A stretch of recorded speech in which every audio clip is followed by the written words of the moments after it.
Platinum জয়ন্তী বর্ষে বেলঘরিয়ার beehive sporting ক্লাবের দুর্গাপুজো। এবছরের থিম নেপালের মনকামনা মন্দির এবং মা দুর্গার রূপ দেওয়া হয়েছে হুবহু নেপালে থাকা মন্দিরে প্রতিমার আদলেই।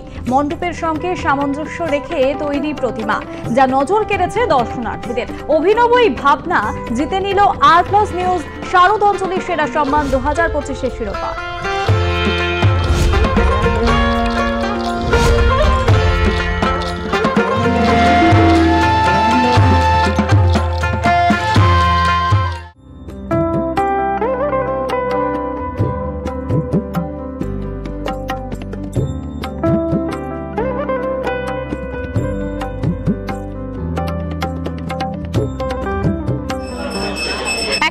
নেপাল এসে উপস্থিত হয়েছে উত্তর 24 পরগনার বেলঘরিয়াতে বিহাইভ স্পোর্টিং ক্লাবের পুজো মণ্ডপে। এবার 75তম বর্ষ, আর এই 75তম বর্ষে এই পুজো মণ্ডপ সেজে উঠেছে নেপালের মনোকামনা দুর্গা মন্দিরের আদলে। দেখতেই পাওয়া যাচ্ছে নেপালের মনোকামনা দুর্গা মন্দির ঠিক যেভাবে ওখানে রয়েছে সেই আদলেই কিন্তু সেজে উঠেছে এই মণ্ডপ। আমরা মণ্ডপের ভেতরের দিকে যাওয়ার চেষ্টা করব। সেখানে যে দুর্গা প্রতিমা তৈরি করা হয়েছে, ঠিক যেমন প্রতিমা রয়েছে নেপালের মনোকামনা মন্দিরে, তেমনই প্রতিমার তৈরি করা হয়েছে। 75তম বর্ষ। এখানকার পুজো কমিটির উদ্যোক্তাদের বক্তব্য, তারা 7-এও নেই, 5-এও নেই, কিন্তু 75-এ আছে। আর তাই এবার তারা কিন্তু সেই 75তম বর্ষ পালন করছে সাড়ম্বরে। আমরা কথা বলবো উদ্যোক্তাদের সঙ্গে এবং তাদের কাছে জানবো তাদের থিম ভাবনা নিয়ে, তাদের এই মণ্ডপ সজ্জা নিয়ে। আপনাদের থিম ভাবনা, এই যে নেপালের মন্দিরের আদলে তৈরি করেছেন, এটাকেই কেন বেছে নেওয়া হলো?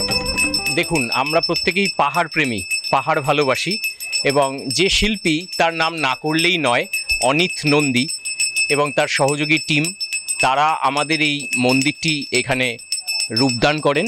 এবং তার সাথে সাথে এই যে আমাদের প্রতিমা দেখা যাচ্ছে, এই প্রতিমাটিও এখানেই বানানো হয় সম্পূর্ণ হাতে, কোনো রকম ছাঁচ বা যন্ত্রের সাহায্য ছাড়াই। এই অনিত নন্দী তারা এই মণ্ডপ সজ্জা নির্মাণ করেন এবং প্রতিমাও নির্মাণ করেন। এখানেই দেবী মানে বরণের আগে পর্যন্ত তৈরি হয় এবং আজ বোধন হলো। আমরা দেখছি প্রতিমার মানে সজ্জাতেও ঠিক আপনারা যেমন মন্দির করেছেন এবং সেখানকার যেমন মন্দির, সেখানকার যেমন প্রতিমা, এবং প্রতিমার হাতগুলোও দেখছি রুদ্রমূর্তি থাকলেও সেভাবে কিন্তু নেই, মানে পদ্মের মতো রাখা আছে, করা হয়েছে। এই ভাবনাটাকে বলবেন?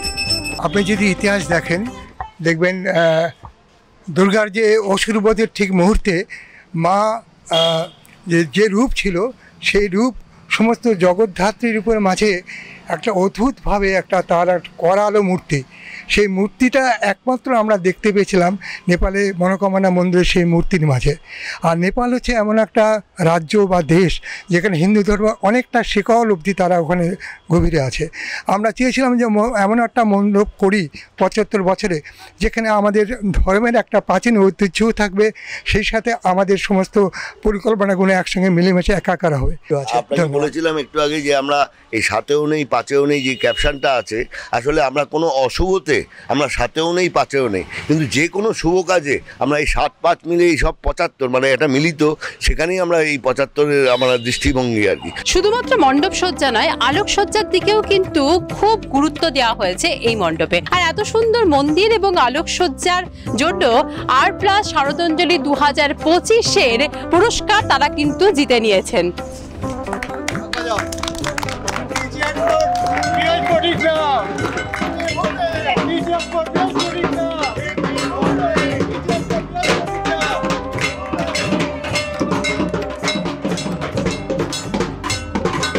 উত্তর থেকে দক্ষিণ থিমের লড়াই, সেই থিমের লড়াইয়ে দক্ষিণকে কিন্তু পুরো দমে টক্কর দিচ্ছে উত্তর বলা যেতে পারে। আর এই পুজো মণ্ডপের মণ্ডপ সজ্জা এতটাই সুন্দর হয়েছে যে এখানে যারা দর্শন করতে আসবেন প্রতিমা, তারা দেখে অভিভূত হবেন, এমনটা কিন্তু বলা যায়। ক্যামেরায় বিনয় মণ্ডলের সঙ্গে নাজর রহমানের রিপোর্ট, আর+ নিউজ, উত্তর 24 পরগনা।